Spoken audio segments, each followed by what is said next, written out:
اللہ دے رسول علیہ السلام نے اپنے زمانے ویکھیا کہ حالات نہیں ٹھیک، جویں ہن بھی نہیں ٹھیک،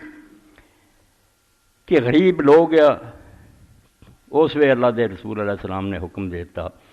کہ جدوں تسی قربانی کرو کہ قربانی کرن تو لے کے 3 دن بعد پھر قربانی دا گوشت تواڈے گھراں چوں ختم ہو جانا چاہیے۔ نہار رسول اللہ صلی اللہ علیہ وسلم یبقا منسکم عندکم شیئن بعد ثلاث، 3 دنوں تو بعد قربانی دا گوشت نہ ہوئے۔ اگلے سال پھر آپ نے فرمایا بھی ہن میں دیکھیا خوشحالی ہو گئی ہے، سب نوں گوشت مل رہا، چلو رکھ لیا کرو جدوں جی چاہیا۔ اتنے بھی حضرت علی رضی اللہ تعالیٰ عنہ اور حضرت ابن عمر فرماؤندے بے حکم ختم نہیں ہویا، صرف یہ بھی وہ سبب نہ رہا،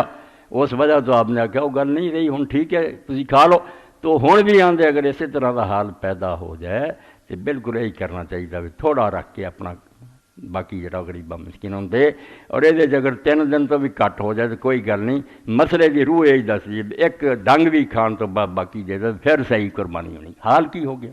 کسی بندے خدا دے کوئی میسر نہیں، سال پر اڑیک دے کوئی بکرے کا گوشت نہیں ملتا، اس طرح بہانے نہیں بنانے چاہیے، جو حکم آپ نے اسے پہلے دیتا وہ مطلب ہونے یہی بنتا۔ بے زمانے ایک ڈنگ بھی بڑا، ایک اپنی ہانڈی پکا مڑ کے دے دیو، غریب کتوں کھان گے، تسی آپ ہی کھاندے رہے انہوں نے کون دو گا؟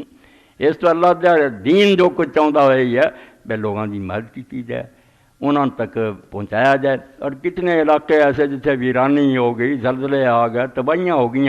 وہ غریب انہیں یہی اڑیک دے مسلمانوں کا سال بعد دینا ہونا سانوں بھی کوئی بھیجو گا، تو بجائے اپنے پیٹاں پاؤن دینا بھی انہوں نے اللہ دے بندے نوں دے دیو، اللہ یہ خوش ہوگا، اللہ دا رسول راضی ہوگا۔ اے قربانی دے بارے جڑیاں چیزاں کو میرے ذہن سے رہ گئیں میں بیان کرتی ہیں، کوئی ہور کسی دے ذہن بے شک بھیج دے بیان